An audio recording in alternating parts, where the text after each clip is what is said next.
Hello friends, जय माता दी। कैसे हैं आप सब दोस्तों। घरों के दरवाजे मौसमों को पहचानते हैं, कौन आ रहा है कौन जा रहा है, हर आहट को जानते हैं।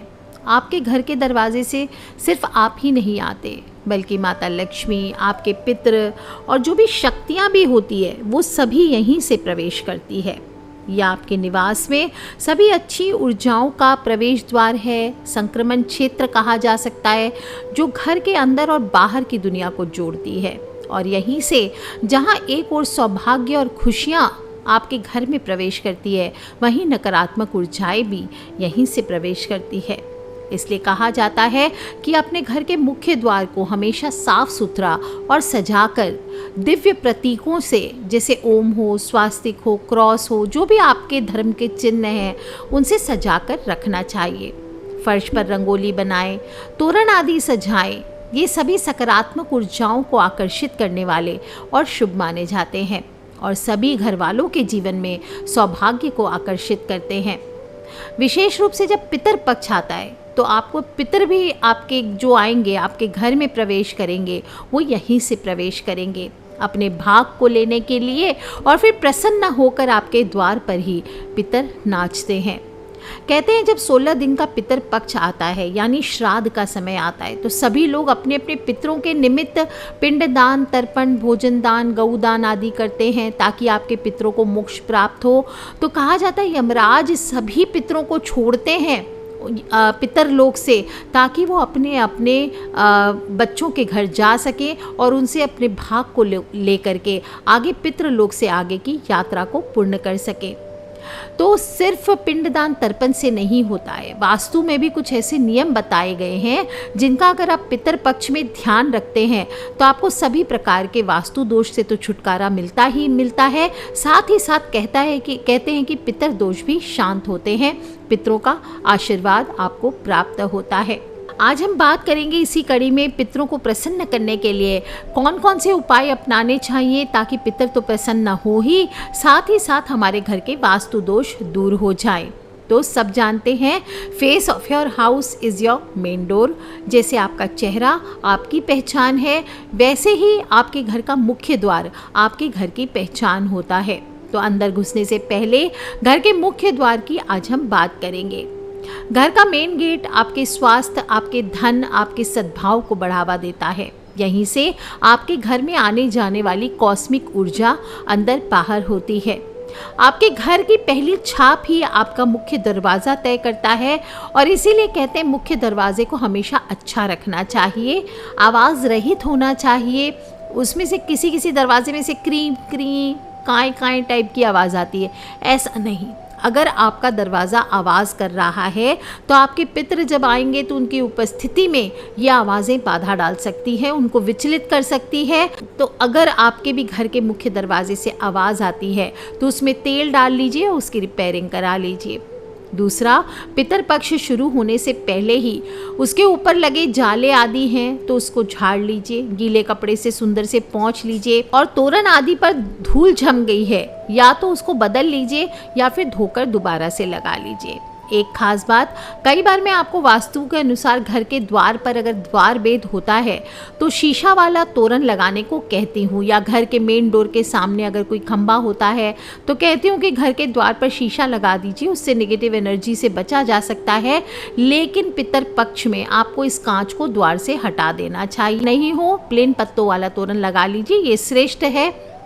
दोस्तों, घर के मुख्य द्वार पर ढेर सारी रोशनी भी आपको रखनी है। पितर आएंगे तो अंधकार न रहे, और इस बात का ध्यान रखें कि आपके घर के मुख्य दरवाजे पर अच्छी रोशनी आते रहे, आसपास का क्षेत्र भी प्रकाशित हो। उचित रोशनी का प्रबंध कर लीजिए।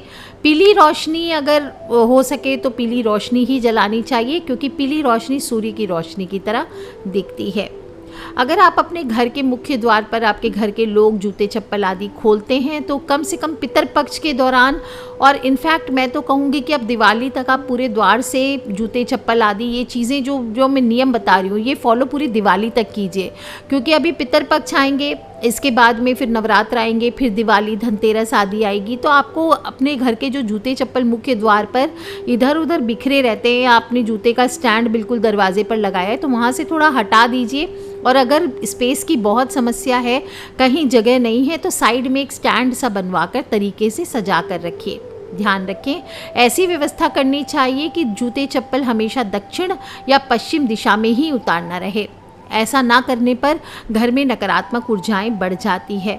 कोई भी चीज़ हो, सिर्फ जूते की रैक नहीं, पुराने कोई फर्नीचर हो, टूटे फूटे कूड़ेदान हो, टूटी हुई कुर्सियाँ हो, स्टूल हो, कई लोग कुछ है कबाड़ को इकट्ठा करके रखते, द्वार के बाहर कर देते अपने ध्यान में। इनको काम नहीं है तो आपके घर के बाहर नहीं हुए हैं, वो आपके घर के एनर्जी को बेंध रहे हैं। इनको आप बिना लालच किए फेंक देना चाहिए या बेच दीजिए। और दोस्तों, घर के दरवाजे पर एक दहलीज अवश्य होनी चाहिए। कहते हैं घर की दुल्हन जब दहलीज लांघती है, पाखी सी उड़ने वाली परी कैद हो जाती है। अब भी कई ट्रेडिशनल घरों में ये नियम लागू ही है, पर दोस्तों घर में दहलीज अवश्य होनी चाहिए। आजकल फ्लैट्स में क्या होता है, दहलीज लगा कर नहीं देते, आपको स्वयं को लगवा लेनी चाहिए। ज़्यादा कुछ नहीं लगता, पतली सी संगमरमर की पट्टी या लकड़ी की 2 इंच की ले लीजिए, और 2 से 2.5 इंच बहुत होता है, आप इतनी ले सकते हैं। और इसको आप वहाँ पर लगा दीजिए अपने मुख्य द्वार पर। एक तो कीड़े मकोड़े नहीं आने देता, ये अच्छा रहता है। दूसरा, आपके घर के नकारात्मक ऊर्जाओं को अवशोषित करता है और केवल सकारात्मक ऊर्जाओं को ही घर में प्रवेश करने देता है। और इस दहलीज को लांघने के लिए आपके पितृ बहुत बहुत प्रसन्न होते हैं, और इस दहलीज को लांघते वक्त वो प्रसन्न होते हैं कि वो आपके घर की दहलीज के अंदर प्रवेश कर रहे हैं। दोस्तों, आपके मुख्य द्वार पर एक डोरमैट भी ज़रूर होना चाहिए आपके दरवाजे पर, जो गंदगी और नकारात्मक ऊर्जाओं को घर में प्रवेश करने से रोकता है। ऐसे भी कोई भी लोग क्या होता है, जब जूते पहन के आ रहे हैं, डोरमैट होता है तो उस पर रगड़ के साफ़ करते हैं पैर, और उसके बाद ही जूतों को लेके आते हैं अंदर। हाइजीन की दृष्टि से भी देखा जाए तो अच्छा है। और 1-2 दिन पहले मैंने आपको बताया भी है कि फिटकिरी का पाउडर रखा कीजिए। किसी ने प्रश्न किया है कि झाड़ू में निकल जाएगा, तो बच्चे आपको ऐसे नहीं रखना है। आप एक छोटी सी मुलायम सी कपड़े की पोटली बना लीजिए, पाउडर करके उसमें बांध दीजिए, पोटली नुमा बनाइए, फिर इसको डोरमैट के नीचे रखिए, पायदान के नीचे रखिए। ये नहीं खराब होएगी। महीने 1.5 महीने में, 15 दिन में, 1 हफ्ते में, जब भी लगे नकारात्मक ऊर्जा फिर बढ़ रही है, इसको आपको बदल लेना चाहिए। दोस्तों, ये सभी बेसिक चीज़ें हैं जो आपके द्वार पर होनी चाहिए। आपके देवी देवता हों, पितृ हों, सभी को ये अट्रैक्ट करती है। घर के मुख्य द्वार के पास कुछ खास शुभ पौधे भी आपको लगाने चाहिए। ये पौधे आपके पितरों को आकर्षित करके शांत करते हैं। ऐसे पेड़ हैं जिनमें पितरों का वास रहता है। अगर इन पेड़ों को लगाकर आप घर में अपने पितृ पूजते हैं तो आपके पितृ प्रसन्न होते हैं, आपके घर से पितृ दोष समाप्त होते हैं। इनमें से विशेष रूप से तुलसी तो है ही सबसे इम्पॉर्टेंट, साथ में पीपल, बरगद, बेलपत्र, अशोक के पौधे भी शामिल हैं। और जिस दिन आपके घर में श्राद्ध हो रहा है, उस दिन सुबह सुबह सूरज भगवान को जल देने के बाद तुलसी में और इन पौधों में जल अवश्य दीजिए अपने पितृ के नाम का। दूसरा पौधा जो आप अपने द्वार पर पितरों को आकर्षित करने और पितर दोष को शांत करने के लिए लगा सकते हैं, वो है बेलपत्र का पौधा। हम सभी जानते हैं बेलपत्र भोलेनाथ को कितना प्रिय है। इनके पत्तों में भगवान विष्णु और माता लक्ष्मी का वास कहा गया है। साथ ही साथ बेलपत्र को साक्षात पितर कहा गया है, इसलिए पितर पक्ष में ये पौधा जरूर लगाना चाहिए, इसका पूजन करना चाहिए, ताकि आपके पितर प्रसन्न होते हैं। आप चाहें तो पितर पक्ष में एक छोटा सा पीपल का पौधा गमले में लगाकर 16 दिन उसको सींचें, और फिर 16वें दिन आप बाद में महालया के दिन जाकर उसे किसी मंदिर में या स्कूल प्रांगण में या कोई धार्मिक स्थल पर लगा सकते हैं। देखिए दोस्तों, कैसे पितर दोष से आपको मुक्ति मिलती है। पीपल के पेड़ में पितरों का वास होता है साक्षात, इसलिए अगर छोटा सा भी पीपल आप अपने घर पे लगा सकते हैं तो ठीक है, नहीं तो कोई आसपास बड़ा सा पीपल का वृक्ष भी लगा सकते हैं। और पितरपक्ष के दिनों में रोजाना पीपल के पेड़ में जल से अभिषेक कीजिए, स्पेशली काले तिल डाल करके 1 लोटा जल में आप अभिषेक कीजिए। इससे पितर दोष दूर होते हैं, पितर प्रसन्न होते हैं। ध्यान रखें, अगर बड़ा पीपल का पेड़ आप घर के आसपास लगा रहे हैं तो इतनी दूरी पर लगाएं कि उसकी छाया आपके घर पर नहीं पड़नी चाहिए। पीपल ना हो तो बरगद का पेड़ भी मोक्षदायी है। बरगद के पेड़ को साक्षी मानकर ही माता सीता ने राजा दशरथ को पिंडदान किया था, तो इस पेड़ में भी जल देने से पितृ प्रसन्न होते हैं। दोस्तों अशोक के पेड़ में भी भगवान विष्णु का वास माना गया है, पितरों का वास होता है। इसलिए अगर हो सके तो इस पितरपक्ष में आप अपने घर के मुख्य द्वार पर एक अशोक का वृक्ष लगाइए, तो पितर इससे बहुत प्रसन्न होते हैं और इससे घर में सुख समृद्धि बनी रहती है। साथ ही साथ ये घर में सकारात्मक ऊर्जाओं को आकर्षित करती है। पर ध्यान रखना चाहिए कोई भी कांटेदार पौधा ना लगाएं, जैसे कैक्टस हुआ, बोगनविलिया हुआ, ये नहीं लगाना चाहिए। दोस्तों पितर पक्ष पे आपको एक बात का और ध्यान रखना है, कोई भी चीज़ टूटी फूटी ना हो। घर के द्वार पर कोई भी चीज़ें अगर क्रैक है, जैसे कोई खंडित मूर्तियां हैं, खंडित बर्तन हैं, कोई भी आपके द्वार पर आपको ये सब नहीं रखनी चाहिए। कुछ लोग पेंटिंग्स लगा लेते हैं उस तरह की डरावनी सी पेंटिंग्स होती है, दरवाजे पर रोती हुई स्त्रियों की पेंटिंग्स होती है, सैड पिक्चर्स होते हैं, ये आपको नहीं लगाना चाहिए। अपने घर के मुख्य द्वार पर नहीं रखना है, नहीं तो कहते हैं आए हुए पितर भी लौट जाते हैं। सिर्फ कचरे का डब्बा ही नहीं, झाड़ू भी, बाहर की झाड़ू, कई लोग बड़े मकानों में रहते हैं या अपने अपने मकान में रहते हैं, तो वो क्या करते हैं, बाहर जो रोड पे झाड़ने की झाड़ू होती है उसको द्वार के सामने ही फेंक देते हैं। ऐसी गलती आपको नहीं करनी चाहिए। आपको इस झाड़ू को हमेशा साइड करके कहीं पर भी दक्षिण दिशा की ओर रखनी चाहिए। पितर पक्ष में विशेष रूप से ध्यान रखें कि घर की झाड़ू आपके द्वार पर ना पड़ी रहे, और ना ही आपको नई झाड़ू अगर टूट भी जाए तो मैनेज कीजिए। पितर पक्ष में नई झाड़ू आपको नहीं खरीदनी चाहिए। दोस्तों कई लोग धोने के कपड़े की बैग ही रख देते हैं, मे भी आप रखते होंगे कि भाई जगह की कमी की वजह से, वरना कोई भी नहीं रखेगा। जगह की कमी से भी अगर धोने के कपड़े का, गंदे कपड़ों का आप बैग दरवाजे के सामने रखते हैं और घर पे आपके श्राद्ध के लिए ब्राह्मण आने वाले हैं, पितर आने वाले हैं आपके, आप घर में श्राद्ध निकाल रहे हैं, तो ये आपको गलती से भी नहीं करना चाहिए। कहीं बैकयार्ड में आप रख दीजिए, लेकिन आपको घर के मुख्य द्वार पर नहीं रखना चाहिए। और घर में पिंडदान हो, तर्पण हो, ब्राह्मण भोजन हो, इसकी व्यवस्था अवश्य करनी चाहिए। दोस्तों ध्यान रखें, अगर कुछ भी नहीं कर सकते, कम से कम दक्षिण मुखी होकर के इस पितर पक्ष में अपने पितर के निमित्त आपको 1 लोटा जल अवश्य अर्पित करना है।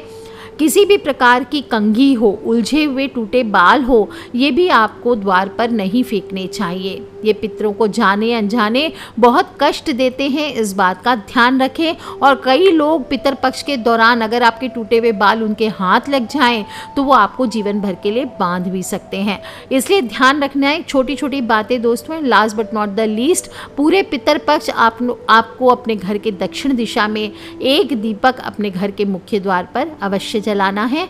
पितरों के नाम की शाम के समय चलाना है, या तो आप दक्षिण दिशा में जला सकते हैं या घर के मुख्य द्वार पर दक्षिण की ओर बाती करके जला सकते हैं। इससे आपके घर में सकारात्मक ऊर्जा तो बढ़ेगी ही, नकारात्मक ऊर्जाएं दूर होगी, दुष्प्रभाव घर में प्रवेश नहीं कर सकेंगे। साथ ही साथ आपके पितर शांति से आराम करते हैं, उनको तृप्ति होती है। और इसलिए दोस्तों पूरे पितर पक्ष में आपको अपने घर के मुख्य द्वार पर शाम के समय, संध्या काल में एक दीपक अवश्य जलाना है। तो कर लीजिए ये उपाय दोस्तों। ये दीपक घी का हो, रुई की बाती हो, इस बात का ध्यान रखिए। पितर पक्ष शुरू होने से पहले ही अपने घर से जो मैंने चीज़ें बताई है, इनको अपने द्वार से हटा दीजिए, ये 8 चीज़ें। नहीं तो कहते हैं भारी पितृ दोष लगता है और आपके पितर और ज़्यादा रूठ जाते हैं। तो दोस्तों पितृपक्ष का समय है, सभी पितर अपने अपने बच्चों के पास आते हैं अपने अपने भाग को मांगने के लिए। थोड़ा सा जल उन्हें सच्चे दिल से अवश्य अर्पित कीजिए। हो सके तो पिंडदान, तर्पण उनके निमित्त अवश्य कराइए। अमावस्या का श्राद्ध कीजिए, महारानी श्राद्ध कीजिए, महाभरणी श्राद्ध कीजिए, पंचमी का श्राद्ध कीजिए, जो भी आप कर सके दोस्तों अपनी श्रद्धा शक्ति के अनुसार उनके निमित्त थोड़ा सा गौ चारा का दान कीजिए, गौ दान कीजिए। आप अपने वजन के बराबर अगर भारी पितृदोष लगाए तो आप तुला दान कर सकते हैं दोस्तों। इस तरह से छोटे छोटे उपाय अवश्य करें और फिर देखिए कैसे आपके परिवार से पितृदोष दूर होता है। कर लीजिए उपाय दोस्तों, खिलखिलाते रहे, मुस्कुराते रहे। अकेले नहीं सुनना है, अपने फ्रेंड्स, फैमिली, मम्मी पापा, भाई बहन, बच्चे सभी लोगों से छोटी छोटी बातें हैं बताती हूँ, शेयर करते रहा करें। आज के लिए इतना ही। Take care friends, love you all. जय माता दी, बम बम भोलेनाथ की। बोलिए अपने अपने पितर पितरानी की जय।